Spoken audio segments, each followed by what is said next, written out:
Bismillahirrahmanirrahim. Assalamu alaikum dear aspirant. Hope so all of you are fine and doing well. My name is Ishan Ali. आज मैं आपके लिए लेके आया हूँ डॉन न्यूज़पेपर से एडिटोरियल और ओपिनियन का एनालिसिस पब्लिश हुए 30 अप्रैल 2024 को. ये है जी आज का कार्टून जो डॉन न्यूज़पेपर के अंदर दिया गया था. ये शो कर रहा है कि फजलुर रहमान जो हैं वो थ्रेट कर रहे हैं करंट गवर्नमेंट को कि वो गवर्नमेंट को टॉपल कर देंगे, गिरा देंगे थ्रू एजिटेशन. एजिटेशन होता है जी वायलेंस के ज़रिए, तहरीक के ज़रिए और प्रोटेस्ट के ज़रिए. और साथ साथ आपने ये देखा होगा कि फजलुर रहमान साहब अपोजिशन पार्टी पीटीआई को सपोर्ट कर रहे हैं. जो पीटीआई प्रोटेस्ट करती है अगेंस्ट द करंट गवर्नमेंट और रिगिंग का इल्ज़ाम लगाती है कि जो धांधली हुई है इलेक्शन के अंदर, तो उसको भी सपोर्ट करते हुए दिखाई दे रहे हैं जी फजलुर रहमान. तो ये है आज का कार्टून और हमारा जो पर्पस होता है that is to apply the formula that is called BRU. हमने बिल्ड करना है जी डाटा को, रिटेन करना है इसको अपने माइंड में और इसको यूज़ करना है हमने. और साथ साथ आपने जी P फार्मूला भी सीखना है. प्रिपेयर करते रहें, प्लान करें कि किस तरह मैंने जी अपने आप को इम्प्रूव करना है और अपनी जो प्रेजेंटेशन है इसको बेहतर करें. इस तरह जो आपका डर है वो कम होगा और आपका जो कॉन्फिडेंस है वो बढ़ेगा और इस तरह जी आप इंशाल्लाह एक अच्छे ब्यूरोक्रेट बन जाएंगे. उसके अलावा जी डाटा हमने लेना है डॉन न्यूज़पेपर से, वोकैबलरी बिल्ड करनी है सो डैट जो आपका पेपर है करंट अफेयर का, ऐसे राइटिंग का, पाक अफेयर का, वो ठीक हो जाए. इंटरव्यू के अंदर आप आर्गू कर सकें और अपनी क्रिटिकल थिंकिंग डेवलप कर सकें. ये होता है हमारा पर्पस. और उसके अलावा चीज़ें बार बार रिपीट करने से, गौर करने से और उसके अलावा जी डेली का काम डेली करने से आपके अंदर इमेंस ग्रोथ होगी. तो सबसे पहला जो हमारे पास एडिटोरियल है उसका टाइटल है ऑल दिस टॉक. इसमें बात करेंगे राइटर साहिब के जो करंट गवर्नमेंट है और जो अपोजिशन पार्टी है उनके दरमियान रिकन्सिलेशन देखने को मिल रही है कि दोनों जो हैं वो बातचीत के ज़रिए और दोनों के दरमियान जो एक पहले डेड लॉक था कि दोनों बात करने पे राज़ी नहीं होते थे, तो थोड़ा उनकी जो सख्ती थी एक दूसरे की तरफ वो कम होती हुई दिखाई दे रही है. वो एक दूसरे की तरफ जो उनकी कॉल्ड बिहेवियर थे वो कम होते हुए दिखाई दे रहे हैं. और जो पीटीआई है वो बातचीत करने पे राज़ी हो गई है, लेकिन उसने कंडीशन रखी है कि उनके लीडर को जेल से रिहा किया जाए और उसके अलावा जी वो सीटें जो करंट गवर्नमेंट ने उनकी चुरा ली हैं इलेक्शन में धांधली के ज़रिए वो वापस की जाएं. तो इसके बारे में जी ये एडिटोरियल है. दूसरे नंबर पे है मॉनिटरी पॉलिसी.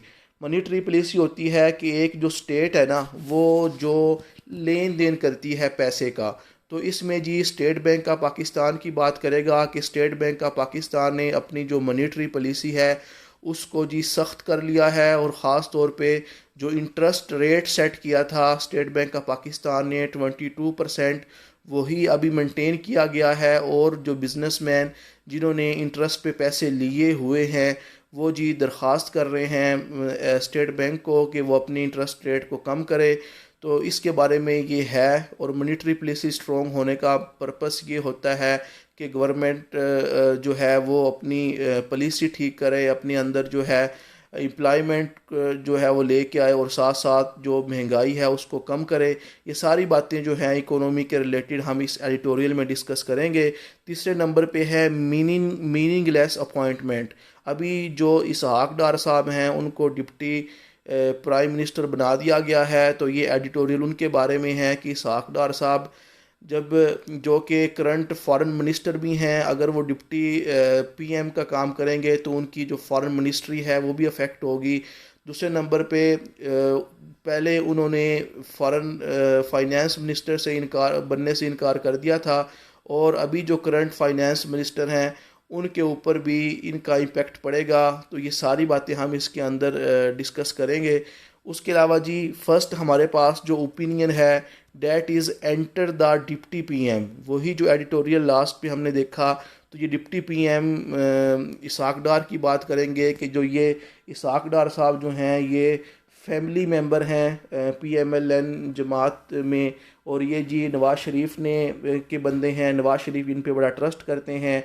इनके आने से PMLN के अंदर जो टर्बुलेंस देखने को मिली है, PMLN जो है इसके अंदर भी डिवीजन देखने को मिलती है।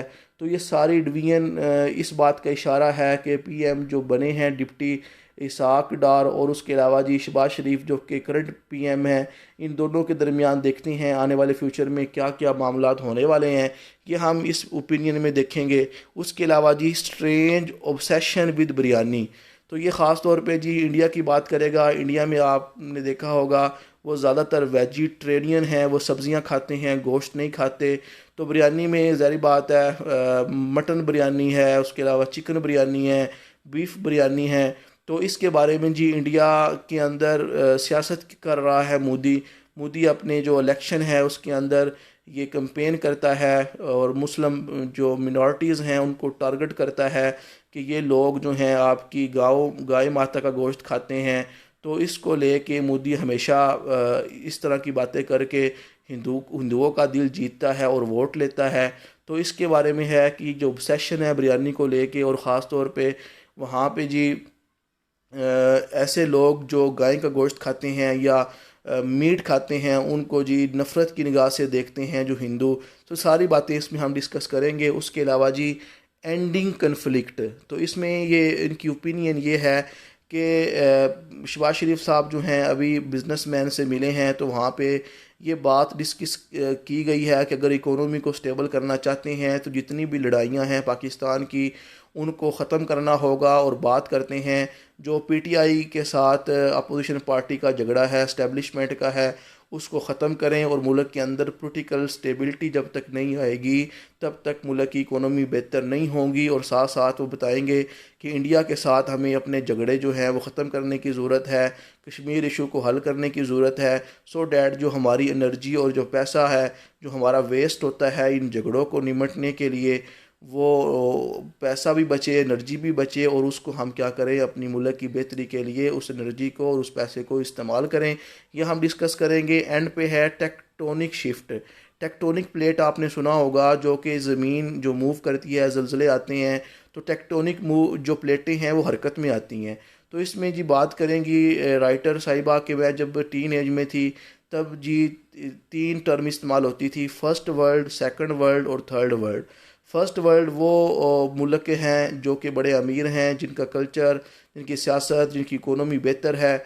और ख़ास तौर पे इसमें जी जो ग्लोब नॉर्थ है, जिस तरह अमेरिका है, UK है, उनका नाम लेती हैं कि ये लोग जो हैं ये अपने आप को फर्स्ट डेवलप कंट्री कहते हैं।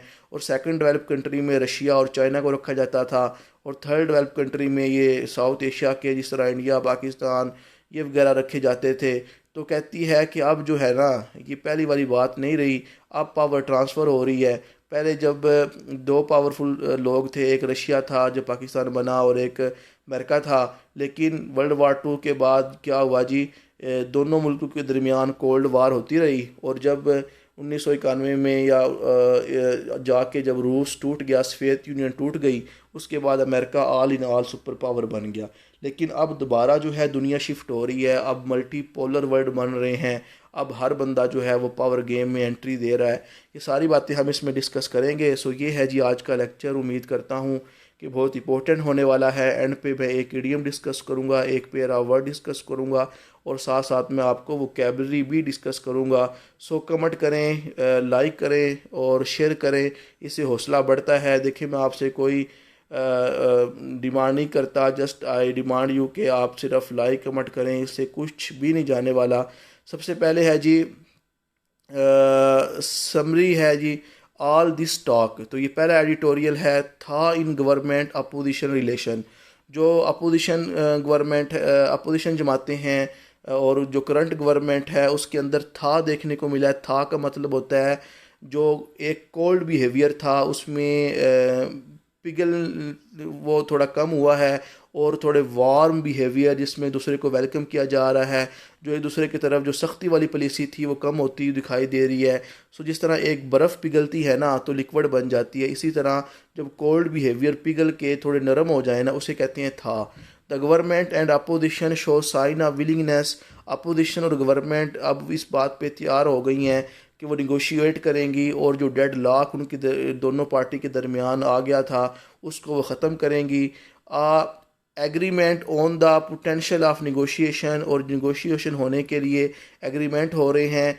मेजर स्टम्बलिंग ब्लॉक, लेकिन अभी भी जी स्टम्बलिंग होता है ठोकर खाने वाले, ऐसे कुछ ब्लॉक है जिनको हल ना किया गया तो फिर भी ये बात नहीं बन पाएगी। एंटिसिपेटेड होता है, पहले से पेशीन गोई की जा रही है।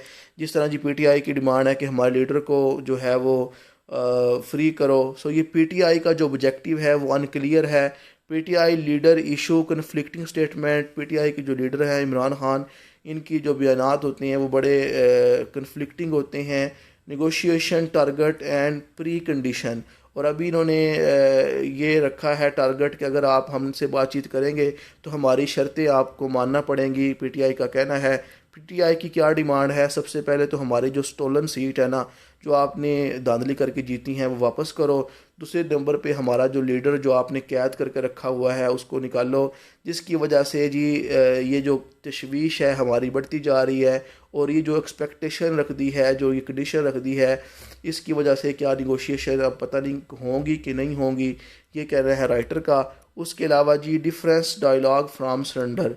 सरेंडर करना मतलब और चीज़ होती है, डायलॉग करना और चीज़ होती है। तो ज़ाहिर बात है दोनों पार्टी जो हैं वो डायलॉग को ज़्यादा प्रेफर करेंगी। सरेंडर जो है एक बंदा अगले बंदे के सामने सरेंडर तभी करता है जब वो बिल्कुल उसके पास कुछ ना रहा हो, बिल्कुल वो कमज़ोर हो गया हो। सो दोनों पार्टी जो हैं वो बड़ी पार्टी हैं पाकिस्तान की। PTI urge to understand talk will occur with an existing power dynamics despite legitimacy debates. तो पीटीआई जो है उन्होंने कह दिया है कि हम जितने भी जो करंट डायनामिक्स चल रही हैं, पावरफुल जो लोग हैं, उनके साथ डिबेट तभी करेंगे अगर वो हमारी ये शर्तें मानेंगे। सो इस पे बात है जी need for clarity and leadership within the PTI. तो पीटीआई के अंदर जो इंटरनल कन्फ्यूजन पैदा हुई है वो एक रुकावट है। हैम्पर का मतलब अभी भी निगोशिएशन के बारे में जो पेशीन गोई है वो नहीं की जा सकती। निगोशिएशन और जो पब्लिक सेंक्शन, अगर निगोशिएशन की पीटीआई एक फाउंडर का कहना है तो क्या पता पब्लिक जो है उन पे एतराज़ करे कि क्यों पीएमएलएन के साथ आप निगोशिएशन कर रहे हैं, पहले इनको चोर कहते थे और अब इनके साथ मिल के बैठे हैं। तो ये सारी बातें आपने जस्ट पढ़ लेनी है। मेन थाट्स ये है कि PTI cautioned against repeating the mistake of relying solely on the establishment for negotiation.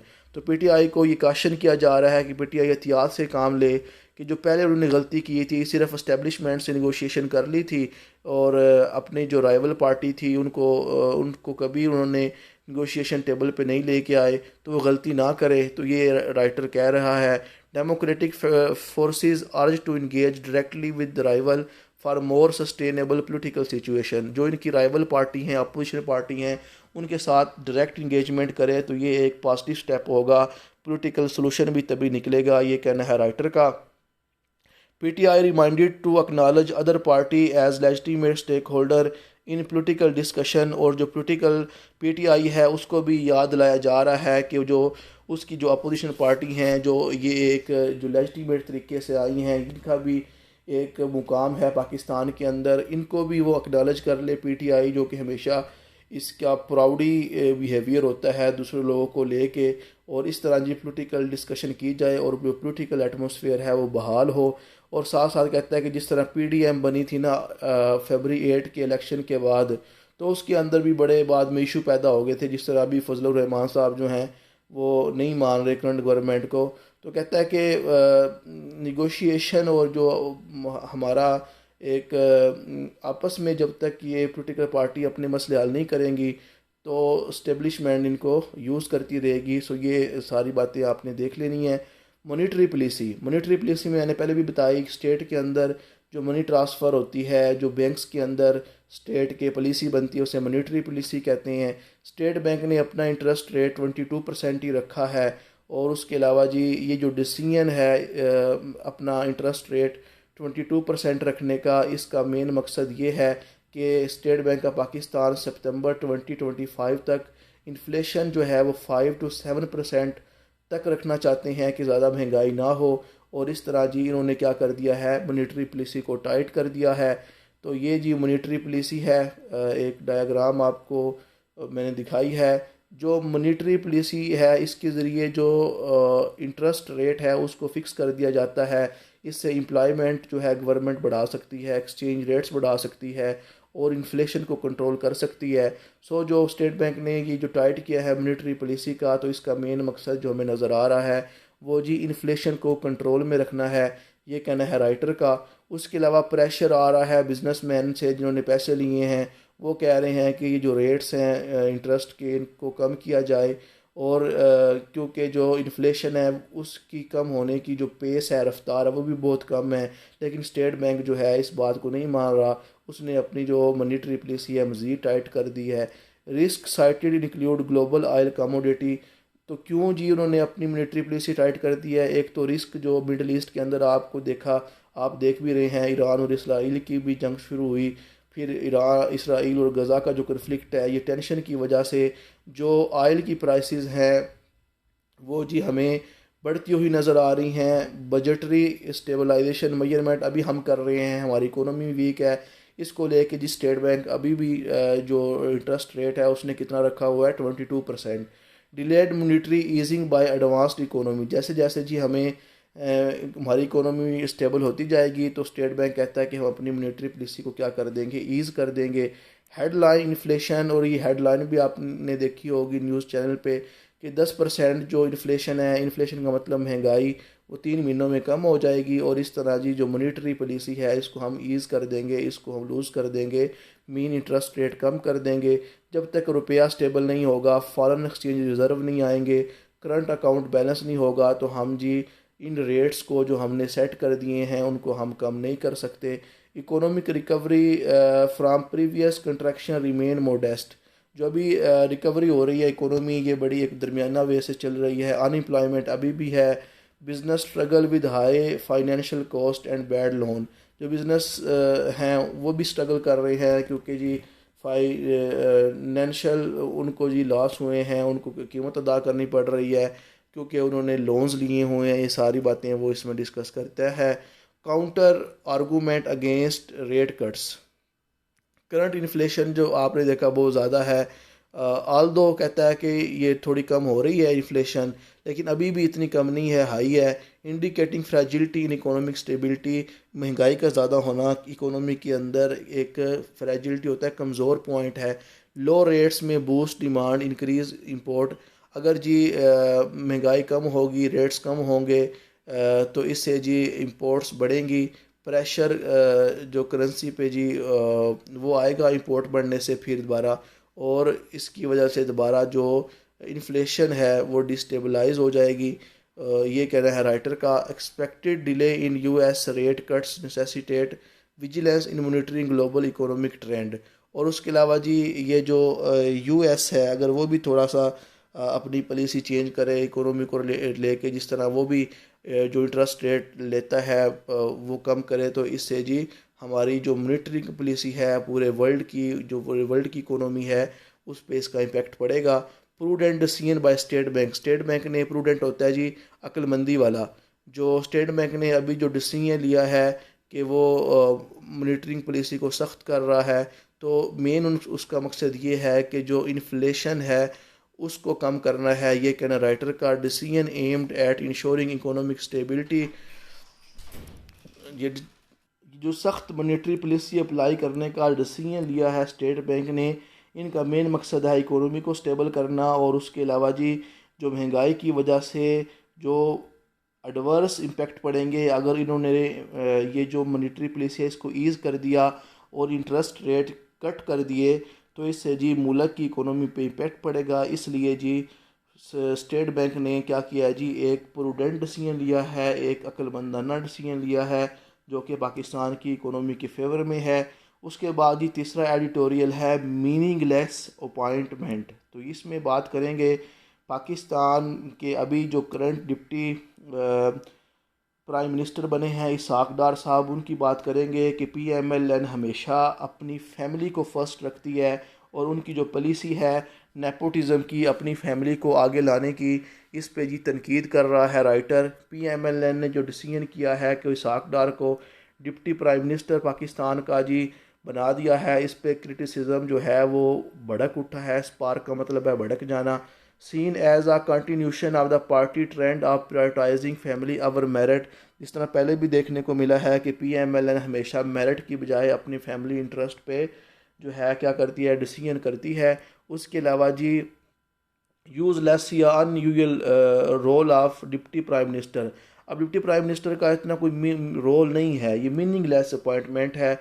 Appointment of deputy prime minister lack constitutional basis, और हमारा जो कॉन्स्टिट्यूशन है वो भी इसको इतना सपोर्ट नहीं करता। रेजिज क्वेश्चन अबाउट रिस्पॉन्सिबिलिटी, और इस पे वो सवाल उठ रहे हैं कि क्या क्या जिम्मेदारियाँ as a deputy prime minister perform करेंगे। हिस्टोरिकल प्रेसिडेंट, पहले भी जो हमारे हमसे इससे पहले इसहाक डार से भी पहले भी डिप्टी प्राइम मिनिस्टर पाकिस्तान के अंदर आए हैं, जिस तरह परवेज़ इलाही भी रह चुके हैं, नुसरत भुट्टो भी रह चुकी हैं।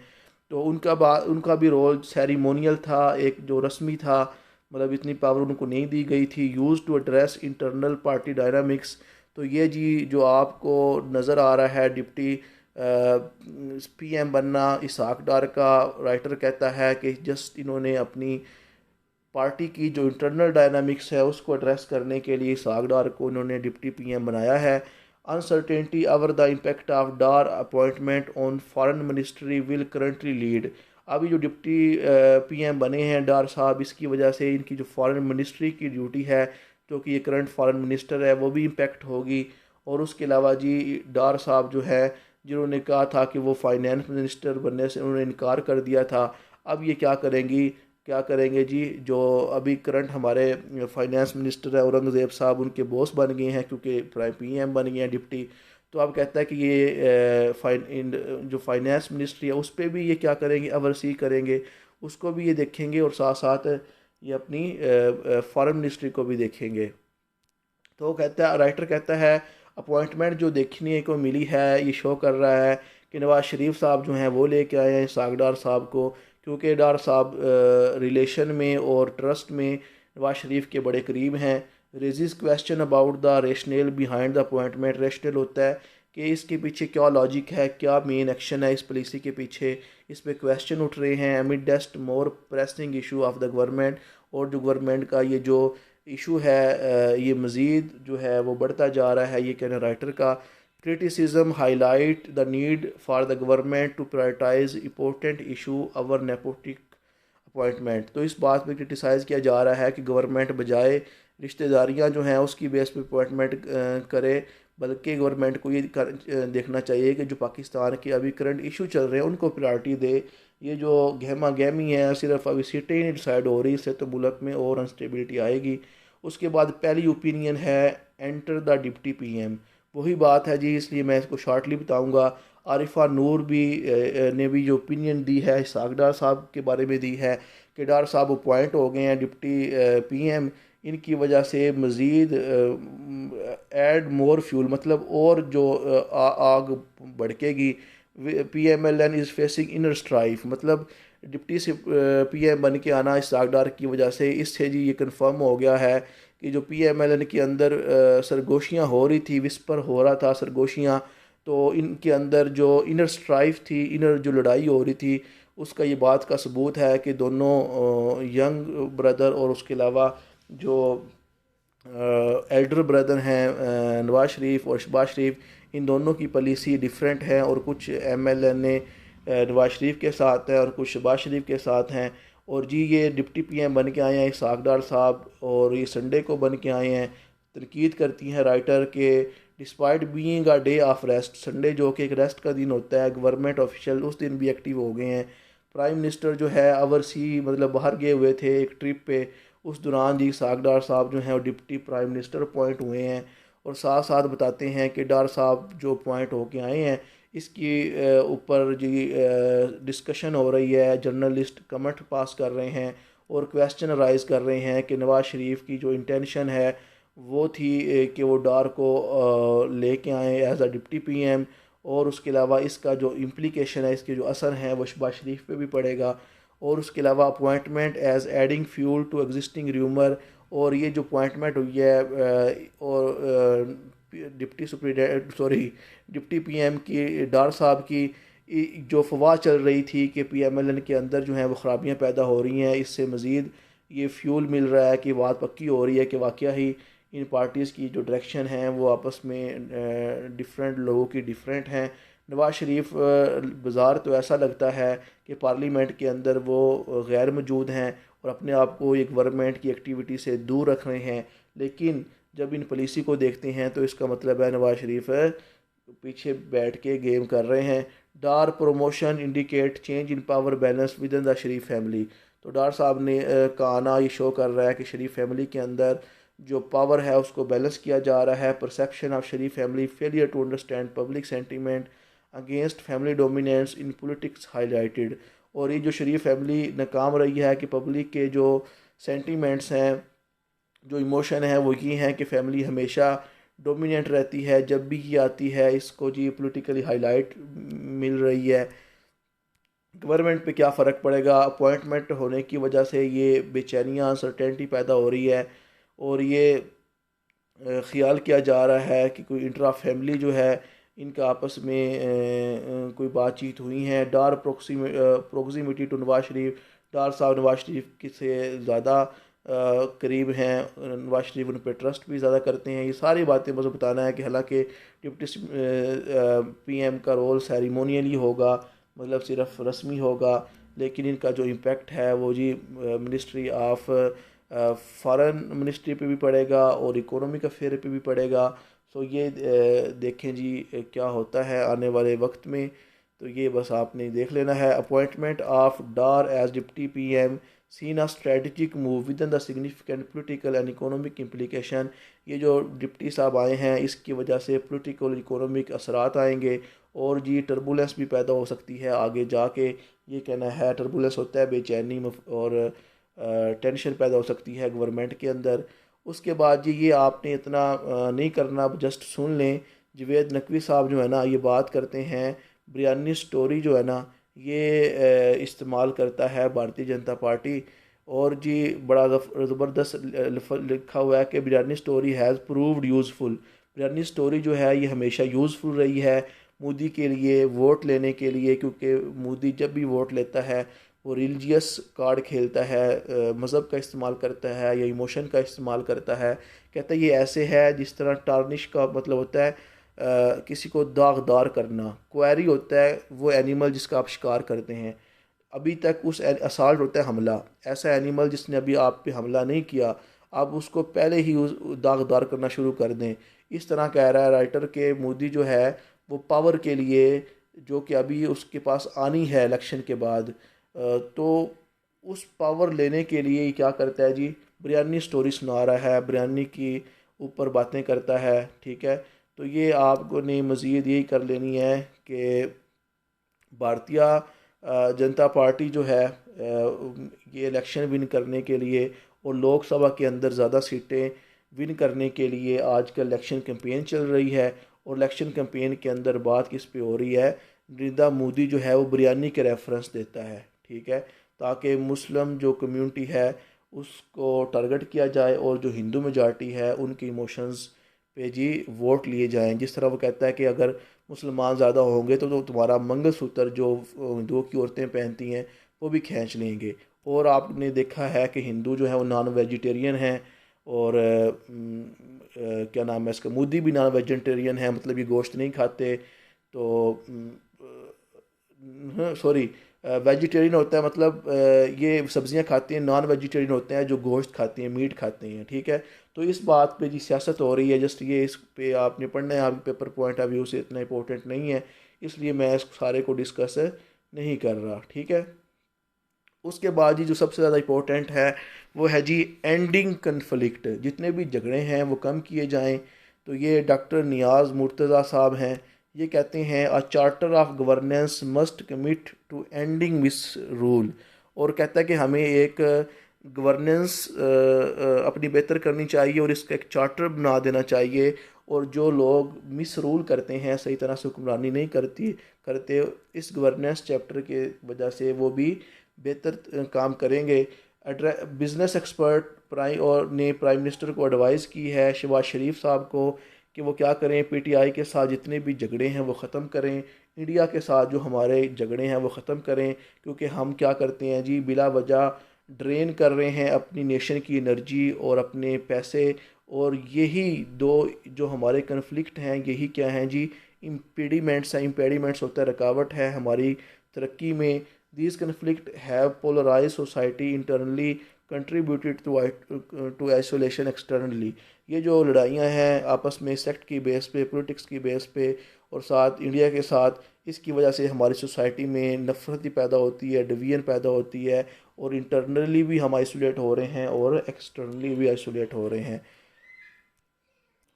पॉलिटिकल पार्टीज़ के अंदर जो झगड़े हैं उनको ख़त्म करने के लिए एक सच्चा और रिकन्सिलेशन प्रोसेस हमें करना चाहिए। रिकन्सिलेशन का मतलब है टेबल टॉक्स की जाए, जो डिवीजन है, जो डिफरेंस है आइडियोलॉजी में, उनको ख़त्म किया जाए। और जी पाकिस्तान की बेहतरी के लिए सारी पार्टीज़, चाहे पीटीआई है, पीएमएलएन है, पीपी है, ये आपस में मिल के निगोशिएशन करें। ये कहना है बिज़नेस मैन का, जो उन्होंने एडवाइस किया है शहबाज शरीफ को। कराची के अंदर ये मीटिंग हुई है।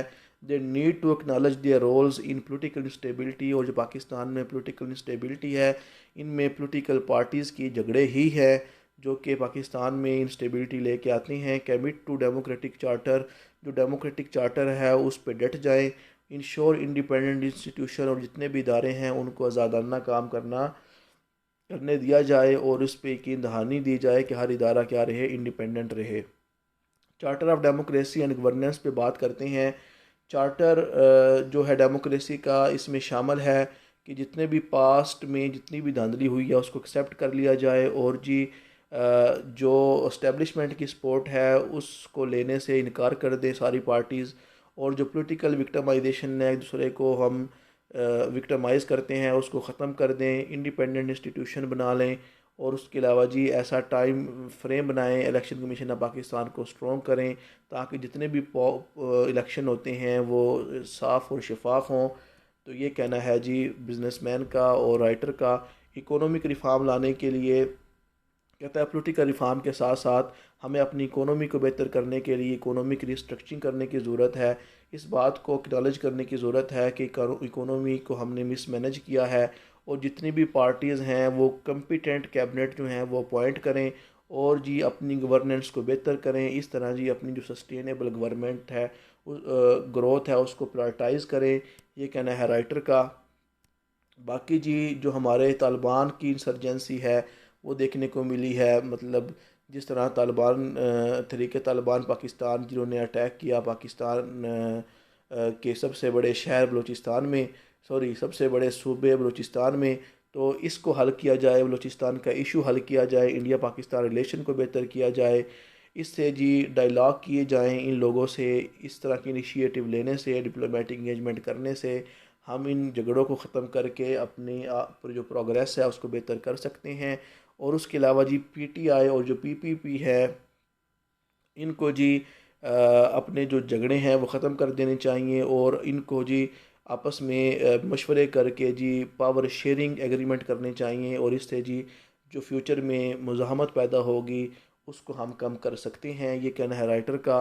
रीड्यूसिंग एस्टेब्लिशमेंट इन्फ्लुएंस, और उसके अलावा जी push back from political party, जितनी भी पॉलिटिकल पार्टी हैं, मीडिया है, सिविल सोसाइटी है, और जितनी भी स्टेट की एली हैं, इत्तेहादी हैं, वो सारे अपनी इंटरनल और एक्सटर्नल जो टेंशन है वो कम करें, और जो इस्टेब्लिशमेंट हैं उसका जो इन्फ्लुएंस है वो कम करें, और वो पॉलिटिकल अफेयर्स में अपनी इंटरफेरेंस ना करें। ये कहना है राइटर का। लॉन्ग टर्म जो पर्सपेक्टिव है वो क्या है।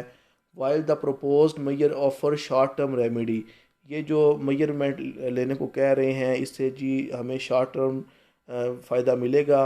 Emergence of non elitist parties in the long run could lead to a more sustainable democratic system. और उसके अलावा जी ऐसी पार्टीज़ बनाई जाएं जिसमें जी बराबरी के बेस पे लोग जो हैं वो इलेक्शन का हिस्सा बने, और वो जी एमएनए बन के और उसके अलावा जो भी मिनिस्टर बन के पाकिस्तान की बेहतरी के लिए काम करें।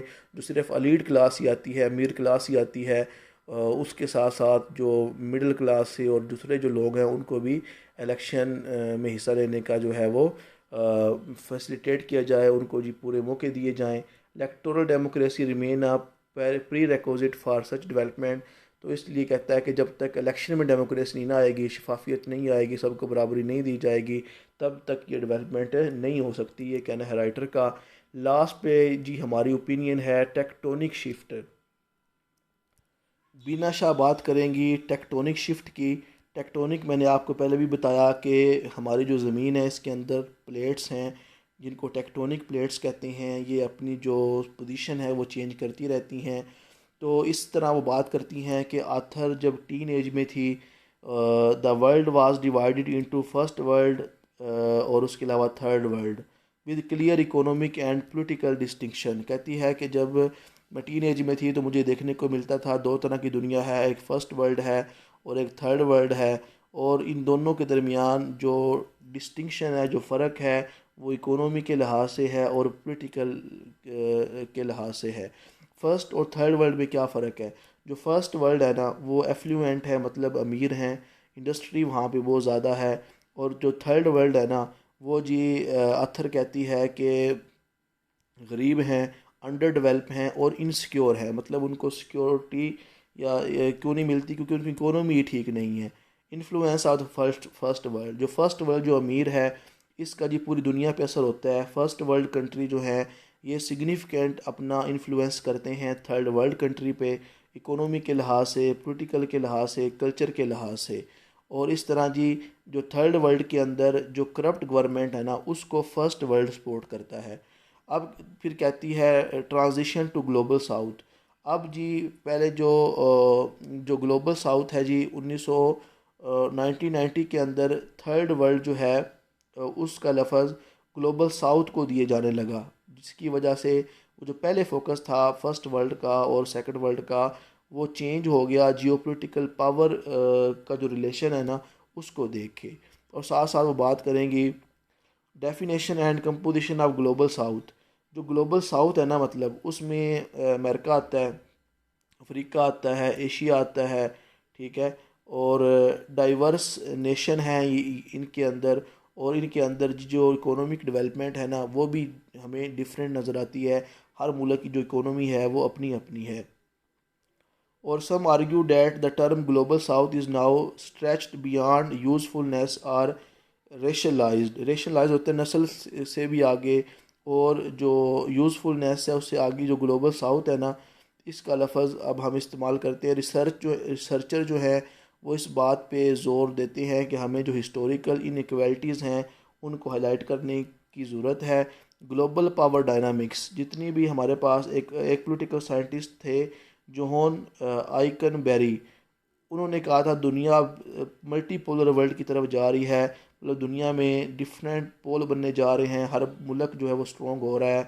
ग्लोबल नॉर्थ एक लहदा पोल बन रहा है, साउथ में लहदा बन रहा है, ईस्ट में लहदा बन रहा है, जिसकी वजह से जी इन्फ्लुएंस बढ़ेगा और इनमें कोऑपरेशन बढ़ेगी।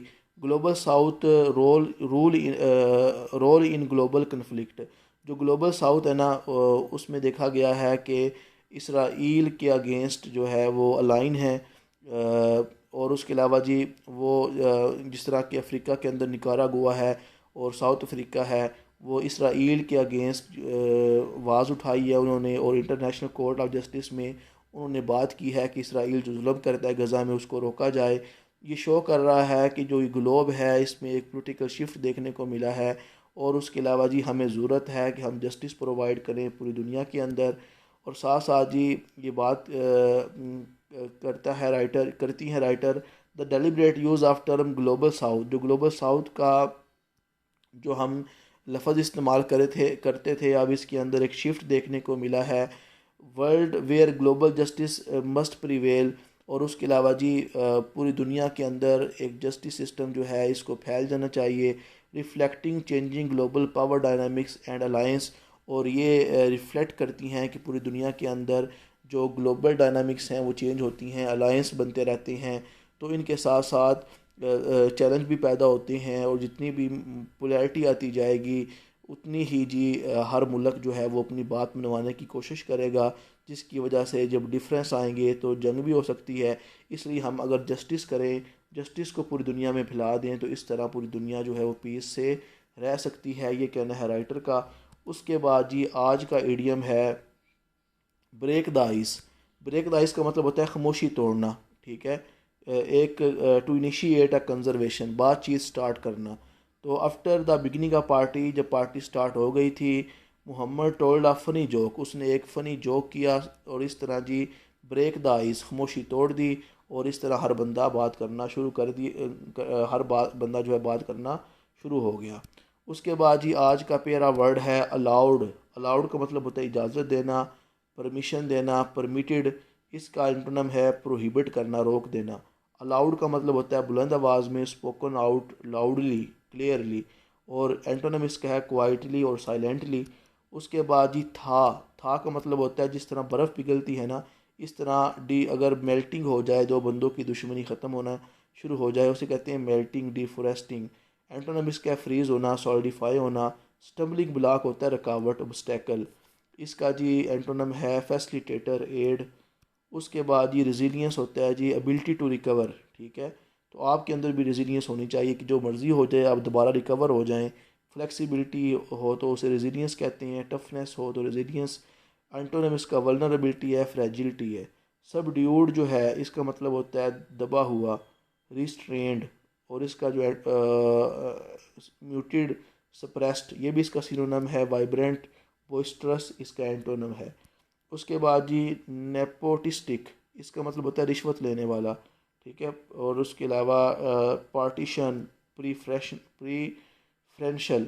और एंटोनिम इसका इम्पार्शल, फेयर। इनसिग्निफिकेंस होता है जिसकी इंपॉर्टेंस ना हो और जो मामूली सी चीज़ हो, ट्रिवियलिटी। एंटोनिम इसका सिग्निफिकेंस। उसके बाद जी है फ्रिवुलस, बेमैनी, ठीक है। और इसका जो एंटोनिम है that is serious, important. Turmoil होता है जी ख़राब करना, कैओस करना, डिसऑर्डर पैदा करना। इसकी एंटोनिम है स्टेबिलिटी, ऑर्डर। उसके बाद जी नेशनलिस्ट जो होते हैं ना, कौम परस्त, पैट्रियाट। इसका जी एंटोनिम है ग्लोबलिस्ट। वीरिंग जो है इसका मतलब होता है टू चेंज डायरेक्शन, डेविएट होना। इसका एंटोनिम है जी स्ट्रेटनिंग होना और एक सीधे रास्ते पे चलना। रिकॉन्सिलेशन जो है सेटलमेंट को कहते हैं। इसका एंटोनिम है कन्फ्लिक्ट, डिस्कॉर्ड। पोलराइज मतलब होता है डिवीजन होना दो ग्रुप्स में। इसका एंटोनिम है यूनाइट, ब्रिंग टुगेदर। एफ्लुएंट जो है जो अमीर लोग होते हैं, वेल्दी, प्रॉस्पिरियस। एंटोनिम इसका पुअर है। उसके अलावा पोलराइज्ड, वही डिवीजन जब देखने को मिले लोगों में तो उसे कहते हैं पोलराइज्ड। इसका जी एंटोनिम है इंटीग्रेटेड। ये था जी आज का लेक्चर। उम्मीद करता हूँ आपके लिए बहुत इंपॉर्टेंट रहेगा। कमेंट करें, लाइक करें, दुआ में याद रखें, सब्सक्राइब करें। मिलते हैं जी नेक्स्ट वीडियो में। अल्लाह हाफिज़।